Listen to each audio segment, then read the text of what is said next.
Танака бол байдгал нэг залхуугаа биш. 3 эс зэрэглэлийн аюулын залхуугаар байгаамаа.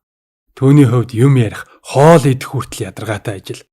Манай хүн амар таймаа амьдрахыг хүсвч эргэн тойронд нь байнга л итгээд сонин хүмүүс цуглаж хөгжилтэй явдлууд тасардгүй. Танакагийн залхууг бүр сургууль даяараа мэддэг бол яах вэ? Хамгийн сайн найз Ота нь манай залууг сугавчлал ангиас нь анги дамжуулж хичээлдэн зөөж явна. Хариуцлагатай хүн л дээ. Танака тэгэхэд бичиж байгаа мессежийг дуусгалгүй залхуураад орхичдөг. Ганц юм хийх гэж өвчнөө цаг болдог болохоор багш нар нь ч ажил төрөлд алхахаа болсон. Нэг өдөр Ота ядаж цүнхнээсээ намаа гаргачиж байл та гэсэн Танака хөдлөхгүй мөртлөө салгалаад идэв. Гайхаад гаранд нь хүрсэн чи мдээгүй болоод бадаарцсан байла. Доошо хараад унтахаар гар нь мдээгүй болчдөг. Цонх наалж амрах гэхээр зайгаа буруу тооцоолоод толгоогоо зөгчдөг. Шанаагаа тулаад суунгууд үе мөч нь өвдөж эхэлдэг л гин. Оотач залхуу байна гэдэг чинь бас эрсдэлтэй ажил юм а гэж бодож энтер. Дараа нь биеийн тамир орох жидл Танака өнөөдөр дасгалаа сайн хийн гэл айгүй сүрхий итгэвтэй байна. Энд чи одоо юу болж байна? Нар баруунаас гаруу гэсэн яаж ч хөдөлгөөнгүй хөвцөн гар хөлн мдээгүй болж бадаархааргүй чанга биетэй болохыг хүсэж байгаа гинэ. Нэг хэсэг сайн хичээвэл дараа нь насаараа залхуурч болно штэ гэж авдیں۔ За тэгээд би халаалт эхлээ явж идэл хоёрхан сунаагаад нуруун дахиад ганц 2 дасгал хийгээд гар өвтчихлөө гэд шууд л амархаар болчдөг. Ангиараа агаарын теннис тоглоно гэд Танака Ота 2 нэг баг болно. Манай хүн Отаг дуурайхаж жагаад зохиороо шидэ ачтیں۔ Олигтойхон ч атгаагүй дэндүү сул барьсан байж л дээ. Нөгөө багийнхан ч эн чи одоо алах нэ гэж ойролдоо шууд л амраахаар явуулж байгаа юм чинь.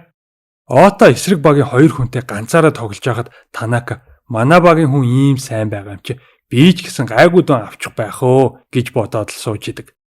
Тэгсэн Ота дэндүү хүчтэй зохиод бөмбөгөн заалнаас гараа авчтیں۔ Шинийг авах гэсэн байдгүй. Манай хүн бүгднгээр нь толгоогоо массажлж ягаад унтаад өгсөн байвал яах вэ? Дэндүү тайван унтчихаар найзууд нь за сэрэж яхаар нөгөө алга болсон бөмбөгөө олъё гэдэл явцгаана. Нэг өдөр Танака ердөнхөөсөө нэг л өөр 2 гараараа эрүүгээ тулцсан сууж ила. Уг нь бол байнга ингэж суудсан байлээ л дээ. Яасан бэ? Ямар нэг юм болсон юм уу гэсэн юу ч дуурахгүй. Гар нь нүүрэндээ наалтсан юм шиг л байла.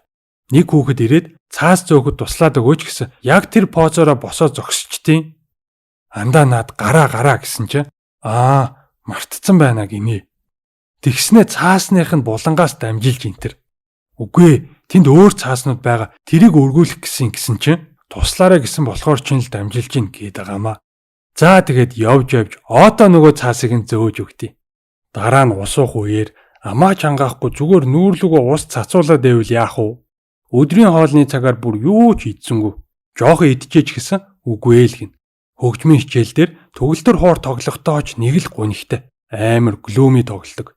Багш нь бүр өөлж мөөлцөн. Баярлалаа Танака гэснэ хацран дээр чинь юу наалтцсан гэл хуруугаа хүргэсэн арай л амар орилтیں۔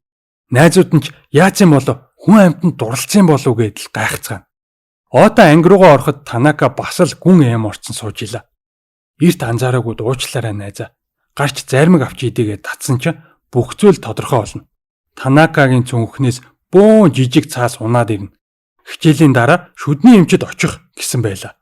Өдөржин шүдэн өвдөж хацар нь хавдаад тийм сонирн байгаад байж л дээ. Ота шууд үүрээд шүдний имлэг рүү гүйдэг. Маргааш нь манай хоёр явж исэн хин нэгэн араас нь таны шав болмоор байна гэдэл хашгирч байна. Эргээд харсан хинч байхгүй. Гүй тэгсэн чинь нэг жижиг охин байж идэв. Нэрийг нь Мияна гэдэг. Манай хүн шууд л татгалцсан ч Мияна бууж өгөхгүй. Би том болсон эмэгтэй шиг тайван юу ч наалтахгүй хэм маягтай болохын тулд танд шав ормоор байна гэж зүтгэн. Танака зүйлдээ аргаа бараад зөвхөн өнөөдөр шав болж болно. Гэхдээ надад чамд заах юу ч байхгүй шүү. Өөрөө л ажиглаад сур гэж зөвшөөрөл өгдөг. Ота нилээн гайхсан ч дотроо найзаараа бахархнаа. Овоо штэ. Бүх юмыг төвөгшөөдөг мөртлөө том хүн шиг хариуцлага хүлээх нь байна штэ гэдэл. Яг үнэндээ Танака энэ эрч хүчтэй охинд татгалцах нь зөвшөөрөхөөс хамаагүй илүү эрч хүч шаардах юм байна гэж ойлгонгуудаа залхуураад зөвшөөрсөн байгаа байхгүй юу? Баярлаа. Би хичээнэ гэдэл нөгөө охин орилсон. Манай хүн ингэн. Залхуурч сурахын тулд хичээх шаардлага байдгүй штт. Сургаал айлдаад байгаа юм шүү. Мияноч хичээхгүй байхыг хичээхээр хатуу шийднэ. Юу ч гэсэн үг юм те. Мияно хичээл дээр Танакаг ажиглаж нүдээ хагас санаад нойрмог харагдах гэж оролцсон ч багш нь "Яасан Мияно? Юу таалагдахгүй нэ" гэж авдیں۔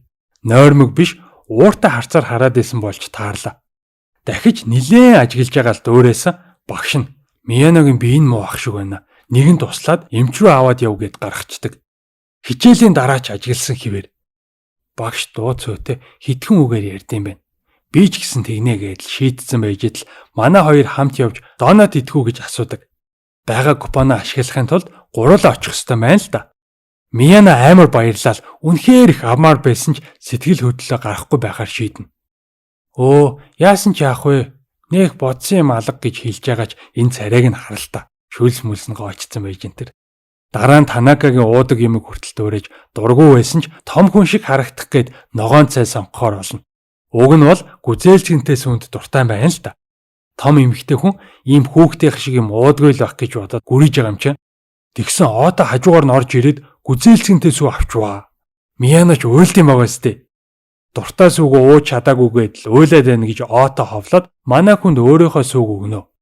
Танака маш хэнэггүй царайгаар гүзээлчгэнтэй сүү ууж үзүүлсэн. Мияна бүр шоконд ороод гүгээ өвчтیں۔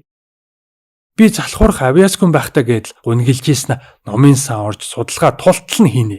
Залхуурлын тухай бүхэл бүтэн судалгааны ажил бичснээ Танака шалгуулах гэсэн манай хүн ихний хуудсыг нь л хардаг. Тэгээд "Чи байглаасаа ажилсаг хичээнгүй хүн байна. Намайг дуурайх гэж өөрийгөө өөрчлөх хэрэггүй" гэж зөвлөнө. Нэг өдөр манай хоёр хичээлээсээ хоцрох гээд хаммаг хурдаараа гүйж ягаад ангийнхаа Шираяши гэдэг охинтой мөргөлдгөө шахдаг. Сургуулийн нь хамгийн алдартай, бас төгс охин. Тэгсэн баахан бак залуучууд "Манай бурхан тэнгэр Шираяшиг мөргөх гэж гинүү? Яаж зүрхэлж гинэ" гэж бариад авдیں۔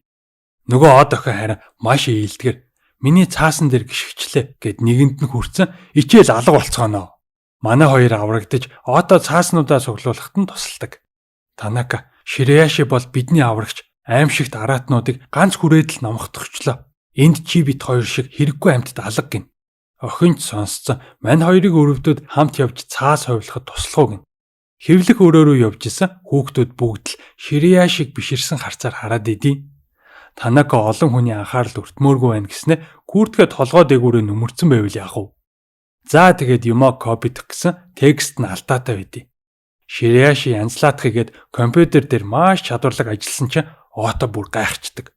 Тоглоом тоглож интернет орохоос өөрөөр ингэж ашиглаж бас болдсон юм уу гэсэн. Танака харин би ч гэсэн энэ аюултай нийгэмд лаптопыг хэрэгтэй зүйлд ашиглаж мэднэ гэснээр цамцан дотор хийтэн зогсож идэв. Сум нэвтэрдгүй хамгаалт болгохын гинэ. Нөгөө хоёр нь бүр гайхацсан. Наа чин ч дэмий ахаа л гин. Хуйлсан цааснууд гараад ирэхэд Танака "Халуун цаас яг л дэр шиг гоё юм а" гэд унтах гээд байлаа. За тэгээд хивэлсэн цааснуудаа Оото шалгаж Танака үдэж эхлэхэд Шираяши манай хоёрыг өөрийн гараар хийсэн макаронаар дайлна. Маш амттай байна гэдэл идэж өглөө. Хэсэг юм хийгээд Танака зөөрмөглээд ундیں۔ Сэрэх гэсэн бүр бие нь хязгаартаа тулцсан шинжтэй. Гулжигнаад болдгоо шүү. Та хоёр яв. Одоо бараг л дуусчлаа гэсэн Оото. Макарон хийж чаддаг, маш хариуцлагатай, үнэхээр мундаг охин гэдэл байн макарон хийдгийг нь онцлоод байсан чинь Шираяши "Өө за би зүгээр л макарон хийдэг хүн болоод хувирчлаа" гэж бодно. Тэгтэл Шираяшид нэг том нууц бий. Манай хоёрыг гарангууд линзээ авч юбкөө уртсгаад үсээ боож нүдний шилээ зүүнэ. Энэ бол түүний жинхэнэ дүрх. Дунд сургуульд байхдаа дэндүү нухацтай номын гэж хэлэгддэг байсан болохоор ахлах сургуульд орохдоо од болох гэж маш их хичээж төрөний төгс төрхөө бүрдүүлсэн байж. Гэхдээ линз нь нүдийг нь өвтгөөд идэг болохоор нэг л тухгүй. Шинэ стил нь ч өөрт нь таалагддаггүй байж л дээ. Ганцаараа байх боломж гарангууд нүдний шилээ зүгээд тухлаад авдаг бололтой. Ашгүй тэр хоёр явчлаа. Одоо жүжиглэх шаардлагагүй. Хүн амьтан мэдчихвэл миний ахлах сургуулийн гэрэлтэй өдрүүд дууслаа л гэсэн үг гэж идэл нөгөө хоёр буцаж орж ирээд харцдаг. Маргааш өглөө нь Шираяши "Нууц маань задарсан. Одоо бүгд намайг тренди биш гэж шоолох байхтаа" гэж нилээн сандарч илаа. Тэгсэн ч хуучин шигээ нэмсэглээл мэдлсэн. Болж шүү. Хинч мэдсэн шинж алгаа. Манай хоёртой таарлцсан Танака "Чи ганцаараа байхдаа ч байнга ингэж ялцаж явдггүй" гэж авдیں۔ Мэдцэн байхдаа гээл манай хүн сонирн болж байгаа юм чи. Өдөржин тэр хоёрыг ажиглахаар шийднэ. Химийн хичээл дээр Танака Отогийн үсэг химийн бодис руу ойртоод байна. Наа антен шиг үсээ янзл гин. Ширээ яашиж энэ гар намайг л хийгээд байна уу да гэж тагнуулдаастай. Өөрийнх нь тухай янз бүрийн юм ярих нь үгээд өдөржин дагна. Бүр эрэхтэй нойл руу хамт орох гэсэн Танака болиулдаг. Өдрийн хоолны цаг болж ширээ яашиж нэг юм санаа амарна. За ашгүй намайг мдээгүй юм шиг байна гээл. Тэгэд нэг мэрэгэн санаа бодож олтыг. Нойлд орж байгаад шилээ зүүж үсээ сүлжээд шал өөр хүн болоод гараад ирнэ. Танака Ото хоёрын найзуудын хажуугаар өнгөрсөн таньсангүй. Баярлаад манай хоёрын хажуугаар өөртөө үнэн итгэлтэй алхаад гарсан Ширияши гэд дууддیں۔ Яаж таньчваа гэдэл үнэн банталттай юм болж байгаа юм чинь. Хамаг үннээ ярьж сургуулийн од Ширияши бол миний бүтээхийг хүссэн төгс дүр. Надад төвхтэй ядармаар байдаг ч өдөр бүр үнэхээр хичээдэг. Яг үнэндээ би ийм л уйтгартай хүн. Намайг хүсснээр шоолж болно гин. Тэгсэн Танака чи зөвхөн өөрийнхөө төлөө биш бусдад сайн харагдах гэж хичээж байгаа ч үнэхээр бахархмаар. Харин би бол залхуу нийгэмд ямар ч үнцэн өгдөггүй хүн. Чи яалтчгүй миний эсрэг төрлийн хүн байна гэж урам өгдөг. Ширияши тайвширч баярлаа. Гэхдээ бусад хүүхдүүдэд битгий хэлээрэ гэж гойно. Манай хоёрч тгийе угаасаа хэллээ ч хинч итгэхгүй л дээ гин.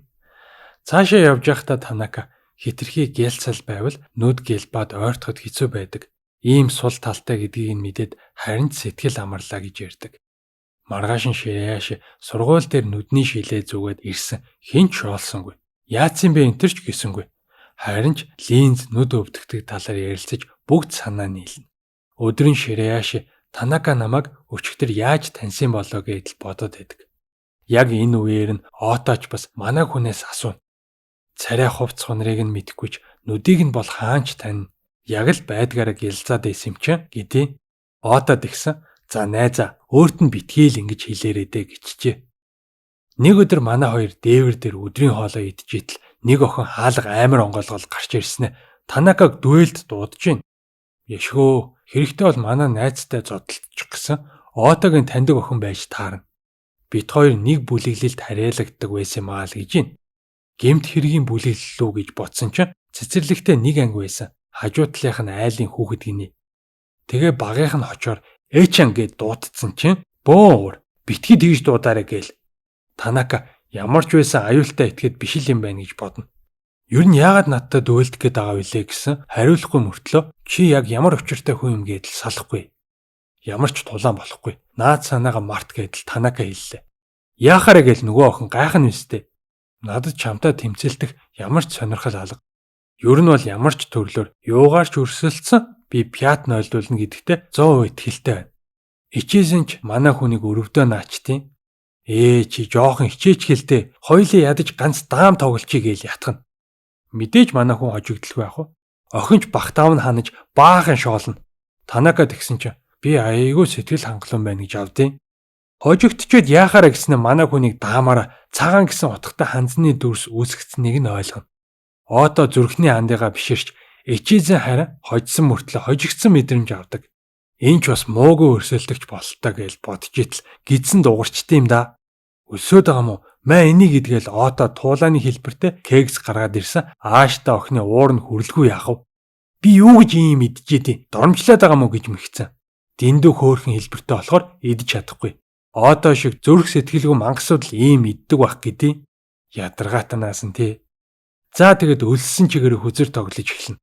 Танакагийн тэр хойлтын тэр нь бас сүртэй байгаа сте. Гинэт салхи гарч хамаг хүзэр нь хийсэн явчнаа. Гуруула түүжитэл ичээсэн нээх урт юбктэй тэрнийхээ хормоонд байн бүдрээл айгүй хэцүү харагдаж байна. Юбкэ жоохон богиносгчвал амрын биш үү гэж хэлсэн бөөн уур. Эн чинь миний стил энэ төр гээл. Ууртай юм бэ.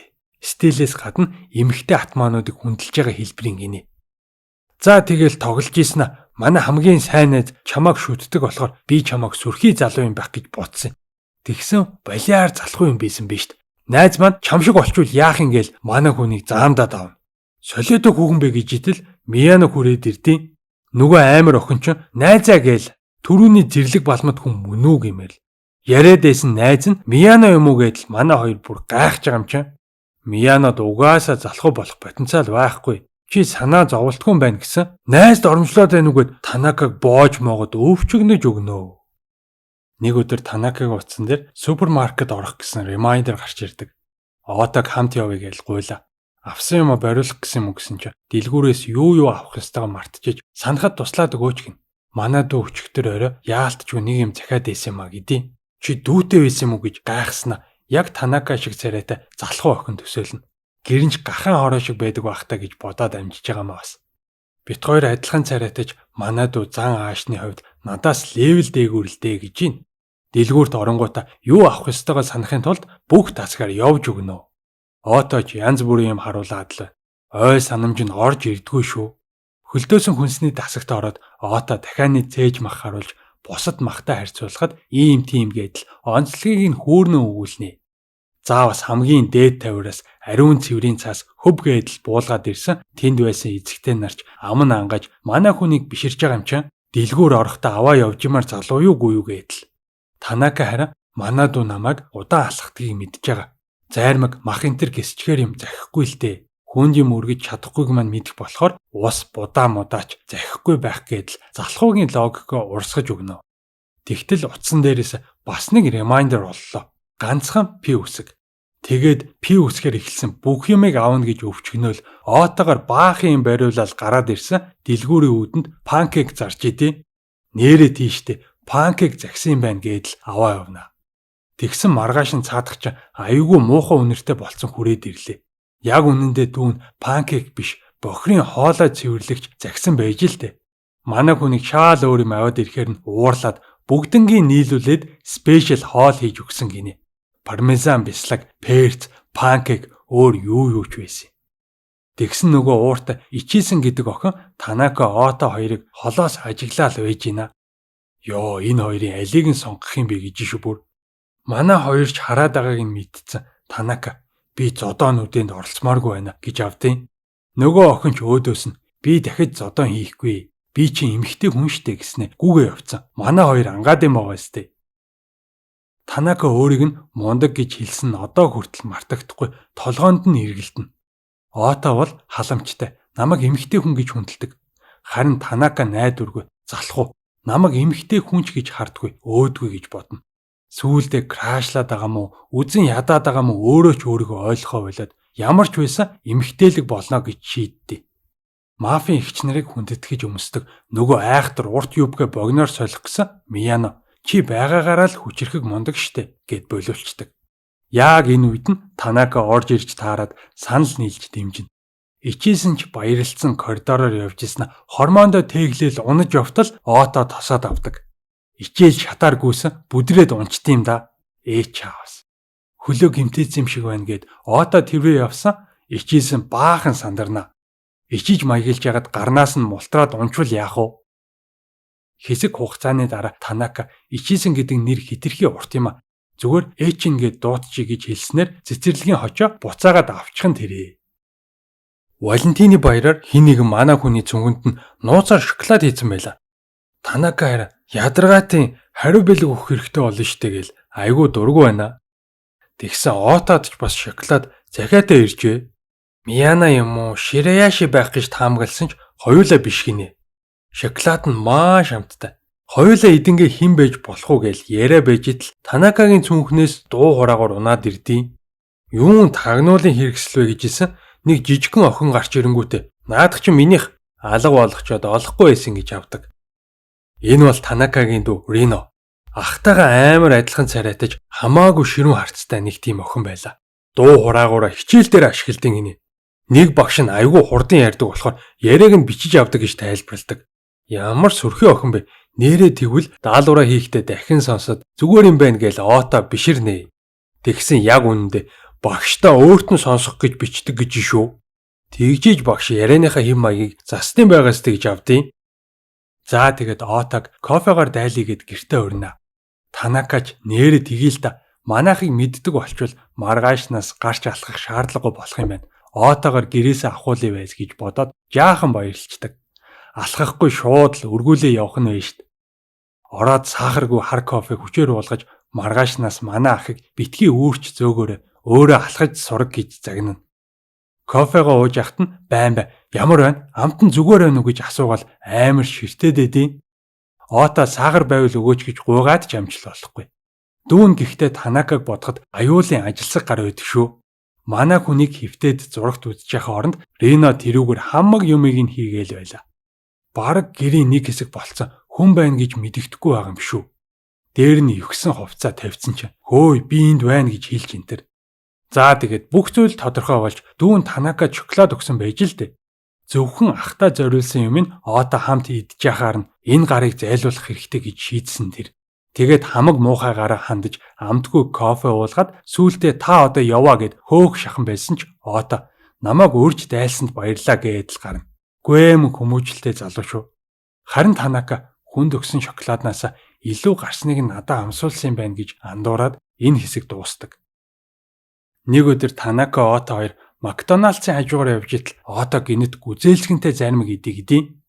Манай хүнч түргэн хоолны газар чинь бүх юм нь дэндүү хурдан болохоор ядаргаатай. Үйлчлүүлэгч нь хүртэл хурдан захиалга өгөх ёстой юм шиг дарамтанд ордог гэж залхууралгүй яах вэ? Тэгсэн чи харин 4 дугаартай Азийн багцын роботоос орогчийг хараад шууд орохоор шийднэ. Гэр цэвэрлдэг роботтой олчвол залхуу хүнд хэрэгтэй байстэй.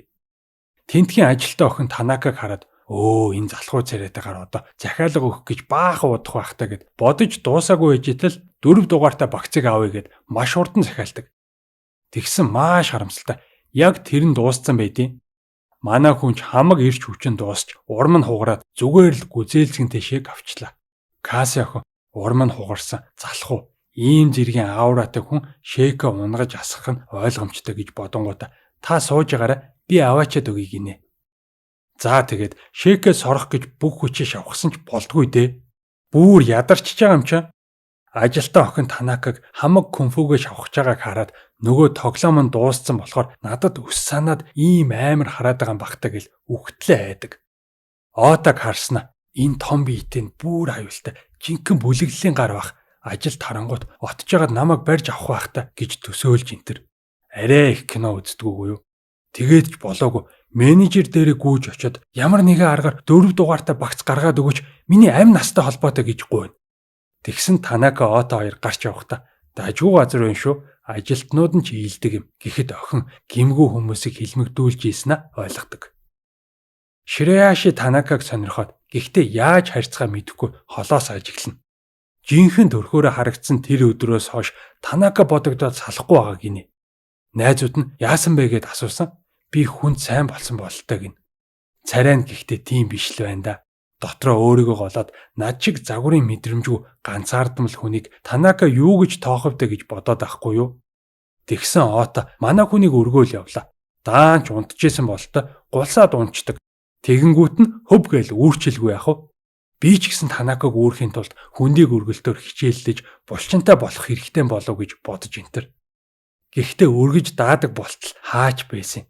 Ямар ч байсан эхний ээлжинд найзууд болохоор шийднэ. Яаж шалтак гаргах уу гэж бодож ийснэ санамсаргүй мөргөлдөг тактик хэрэглэнэ гэж шүү. Тэгээ нуугдцаан отоо байж итл Ота харчтээ. Танакаг найз охинтой юу асуусан. Үгүй хайр дурлалыг дэндүү ядаргаат төвөгтэй зүйл гэж боддог гэсэн хэдий. Хайгаад анги руу нь яваад орсон Миянотой юм ярьсан байж идэг. Энэ хоёр найзуудын багтаа гэж шоконд оронгуудаа гараадгүй хөлтөн Мияно харчнаа. Араас нь очиод Танакаг харж явдгийг чи мэднэ гэд манай охиныг улаатал нь авнаа. Тэгснэ чи бас над шиг шавн болох хүсэлтэй байна те гэд андуурчдаг. Тэгээ бүр Танака руу чирээд очичвол яах вэ? Би таны тоомжиргүй амьдрах урлагийг биширдэг суралцах ирмэлцэлтэй дахиад нэг хүн олоод ирлээ. Шаваа болгочих тэхүү. Тэгвэл би ууган шавчин болох нь байж тэгээд дуржигнуулж өгнө. Манай охинч зориг гаргаад яг үнэндээ би шав биш найз чинь болмоор байна гिचдэг. Танакач хоёулаа угийн найзууд бистэй гэсэн ширээ шиж бөөн баяр. Хэд хоногийн дараа манай хоёр дахиад л Макдоналдс орлоо. Ота ангид уцаа мартцсан байна. Чи эндэ байж байгаараа гэдэл яваад өглөө. Манай хүнд сандалтаа нэгэн махбод болцсон. Ялхаагаад хөвтжээтэл нэг охин хөнгөө ширээ байна гэж бодоод ойртоод ирнэ. Танака гинэд олж харсан ч юм хэлэхгүй. Араас нь Рино гарч ирээд сайн ахаа гэх гэсэн найз нь нүдийг нь дараад авна. Чиний дабл гангер байна. Битгий хараарайч гэх шиг. Манай ах штэ гэд хооронд нь танилцууллаа. Найзынх нь нэр Сая. Мэдлэгтэй ам нь баарг хөдлөхгүй. Рино бодоход ичимхий даруухан охин байлаа. Рина харин найзынхаа чанга яригч дуу хоолойнд бололтой шүү. Чимээгүй хэсэг суусан чинь Сая бантаад юу ч хамаагүй ярих гэж оролдоно. Зүгээрээ чимээгүй тоохгүй л байвал манай ахад тухтай байдин гэж Рина тайлбарладаг. Сая харин Танакаг ямар туранхай цонхгор яг л ханхүү шиг гой залуу вэ гэж бодцсон авж гинэ. Тэгснэ би бас ахтай штэ. Том биетэй горилла шиг л хүн байд юм да гэсэн Танака гоё юм биш үү? Чамайг сайн хамгаалдаг бахтаа гин. Рена тэгсэн ахыгаа шидээстэй. Та ойлгохтой юм юу ч чаддгүй. Булчин шөрмөсгүй сам хорхоо шиг оршоод л байж ихтаач миний түшиг тулгуур шүүдээ энтер гээл. Сая Танакаг хараад сэтгэл санаа нь онцгүй ууртай байна гэж бодно. Тэгсэн Рена ахаа та өнөөдөр их баяртай байх чинь гэж авдیں۔ Нөгөө тоос орогч авцсан айгүй сэтгэл хангалуун байгаа царайна гэж шүү. Рена уух юм захиалах гэ босоо явцсан манай хоёр чив чимээгүй суугаал байла. Тэгжээснэ Танака ах чин гориллатай хэр адилхан бэ? Нэгээс 5-ын хооронд үнэлгээ өгдөөч гэх шиг. Сая бодчихснэ 5-аас 3 юм байна да. Яг л дундаж гэлээ. Танака өөрийгөө залхуу сулбар болохоор ямар нэг юм боллоо гэхэд дүүгээ хамгаалж чадахгүй. Хөөхий дүү минь азгүй байгаастай гэдэл ярьжсэн Сая ингэнэ. Рена таныг дандаа магтдээ штэ. Байнга л сайнаар ярьдаг. Тэгэнгүүт нь манай хүн зоо тэгвэл би санаа амар залхуурч болох юм байна гэд суудал руугаа шигдээд өгнө. Отог ороод ирэнгүүт Сая ахаа гээл дуудсан. Бүгд шоконд ордیں۔ Нөгөө горилла шиг ах нь манай хүн байж л дээ. Рена хамгийн сайн найзынх нь ах Ото байсныг мэдээд уурлаж өдрийн хоолны цаг болчлоо. Явъя гэд бүгдийг нь хөөж туун. Зуны амралт эхэлж манай хэд бассейнд орохоор ирлээ.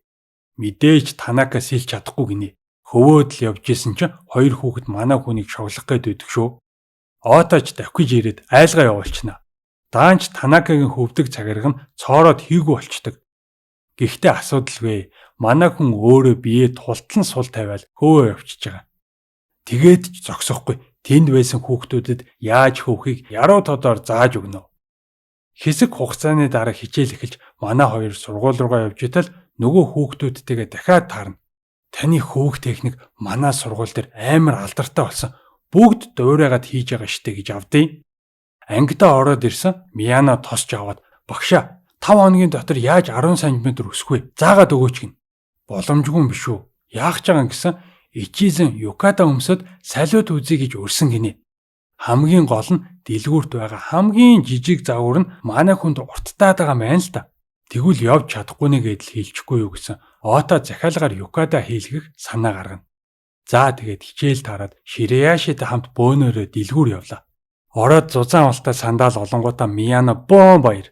Ширэяшич тэр хооронд юката өмсөд харуулсан Танака гоё байна. Хөөрхөн байна гэдэл баярлуулчихна. Харин Мияна гараад ирсэн нөгөө өндөр сандаал мандаал өмсөөд ч нэмэр алга байд юм аа. Амар томтчиж. За яах вэ? Таарахгүй байгаа юм чи яах вэ дээл гин хөөрхий. Ширэяши тэгсэн таарах хэмжээ олдохгүй бол өөрсдөө хийжээ л да. Би оёхтой сайн болохоор чадчих байхаа гин. Фестивалийн өдөр болж манай хоёр юм яриад зогсож итэл Мияна маш гоё юката өмсөд хүрээд ирдэг. Ширэяшигийн ачаар өнөөдөр өөртөө үнэхээр итгэлтэй байна гэдэл айгүй баяртай байлаа. Даанч яг салют буудах үеэр манай хүн баахан хүмүүсийн ард таглагдсан олигтой юм харж чаддгүй маа. Сургуулийнх нь урлагийн үзлэг төгөж Танакагийн анги сүнстэй байшин бэлтгэхэр болно. Ото баярлаж Танака харин юунд ч оролцмааргүй байна гэдэл баг үл үзэгдэгч болчихж байгаа. Даанч хүүхдүүд хардаа Танака сүнс болцсон байна гэд төрөлхийн авьяастай биш үү гэд сүнсний дүрд хуваарлчихна. Манай хүн ч мэдээж дургуутсан Ото наа чин баг хамгийн амархан ажил нь шүү гэд тайвшруулдیں۔ За нэг яваад үзье. Танака нуугдж байгаад гинэд гарч ирээд айлгадаа гэсэн удаж жагаад гарч ирсэн ээ. Зочлоо штэ. Ирсэн байсан юм уу? Тавтаа морилж гих шиг жүжиглэх авьяасын хилтерхий алга гэд манай хүнийг худгийн сүнс болгочноо. Зүгээр л гэрэлд ор зогсож яхин гинэ. Бүгд баахан бэлдсэний эцэст аимшигын байшин бэлэн болж туршиж үзэхээр болсон Ото сүнснээс айдаг гэж суучдیں۔ Түрүүн хэлэхгүй яасан бэ гэсэн сурагчдын хийсэн сүнстэй байшин ийм амар болно гэж төсөөлсөнгүй л гин. Маргааш нь урлагийн үзлэг эхэлж Мияна муурын чөтгөр болцсон байсан хүүхдүүд айх биш өхөөрдөө дэдیں۔ Тэр хооронд манай хүн зүгээр зогссоор байгаад унтаад өгсөн байлгүй яхав. Гэхдээ унтж байгаа нь бүр илүү амар байна гинэ. Ингээд ямар ч байсан үүргээ амжилттай гүйцэтгэлээ. Хэсэг хугацааны дараа завсарлахаар болж Танака энэ их дуу чимээ олон хүмүүсээс залхаад намгүм газар хайж явсаар дээвэр рүү гарах гэсэн түгжээтэй байдیں۔ Ашгүй нэгэн хөшигтэй хайрцаг олоод дотор нь тухлаа суучлаа. Отооч Танакаг хайгаад сүйд замаараа бас баахан амттай идээд амжиж байгаа. Танака би чамайг аврахаар очиж гэнэ гэдэл. Даанч яг олонгуудаа сүнснээс дэндүү хайдаг болохоор ухаан алдаа унцдаг. Манай хүн сэргээх гэж үзснээ барахгүйгээ мэдээд хин нэгэн ирж тусалтал хажууд нь байж хүлээхэр шийднэ. Нилээн хитэн цагийн дараа хүмүүс ирээд Отог сэрээсэн Танакагаа нам унтжээд юм аа. Хэд хоногийн дараа суудал солих өдөр болжээ. Отод бол хаанч суусан хамаагүй. Танакагийн хувьд харин дэндүү чухал өдөр. Урд сувал унтаж чадахгүй учраас гарн дээр бөөн тарин марин бичээд хамаг мэддэг маань уншсан л байж ила. Даанч хэрэг болсонгүй. Хамгийн урд бүр яг багшийн ширээнээ урд суучдаг. Азар Мияна суудлаа солигээд манай хүнийг аварна. Отогийн ард суучж л дээ. Өөрөөс нь 2 дахин өндөр хүний араас самбар яаж харагдах вэ? Ширэяши бас гацтай крашийнхаа хажууд суугаар болцдог.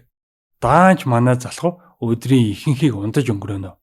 Ширэяши юм ярьж дотносох гэж хичээсэн ч нэг л болж өгөхгүй байла. Дээвэр дээр эм орцсон сууж исэн Мияна хүрээ дэрнэ. Би хүнтэй найзлах авьяас хүм шиг байна гэсэн. Үгүй ээ чи сэргэлэн охин штэ. Хичээвэл хүссэн бүхэн чинь бүтнэ гэж урам өгдөг. За тэгэл манай хүн хичээж өгдөм байгаа сте. Даанч 3 өдрийн дараа Танака би ганцаараа байх дуртай штт гэж авдیں۔ Хөлдөө төмс байгаа сте. Ангийнх нь 2 хүүхэд маргааш нь Танака найз охинтой болцсон байлээ гэд цуу яриад тараачна. Манай хоёрыг хамт явж байхыг харчиж л дээ. Гэхдээ Ширэяшиг танихгүй өөр охин байна гэд ботцсон байдیں۔ Бүгдэнд нь тайлбарлахаас залхаад Танака ганцаараа харахаар шийднэ. Өөрийгөө мэдэрсэн сайхан явж идэл нэг нохоо гарч ирээд хөөдөндیں۔ Тэгж идэл юм зардаг хүмүүс таарлалаа салахгүй цаашаа жаахан явсан баахан чанга дуутай охтууд замыг нь хаагаад манай хүнийг зоож идэх шүү. Ганцаараа явах бас хэцүү юм байна.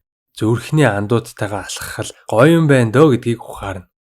Энэ үед Ота Ширэяшигийн мессежнээс юу болсныг нь ойлгож хүмүүсийн буруу ойлголтыг залруулж өгд юм а. Танакаг нэг л өөр байгааг нь Рино анзаарч юу болсныг нь асуудаг. Би нөхөрлөлийн үнцнийг ойлгож авлаа. Ялангуяа Ота миний хувьд дэндүү чухал найз минь юм байна. Хүн ер нь найз нөхөдгөө ганцаараа амьдрах боломжгүй биш үү гин. Ингэж яагаад гүн ухаантан болчих вэ дээ. Афоризм зохиож мөхөөцөн байж байхгүй юу?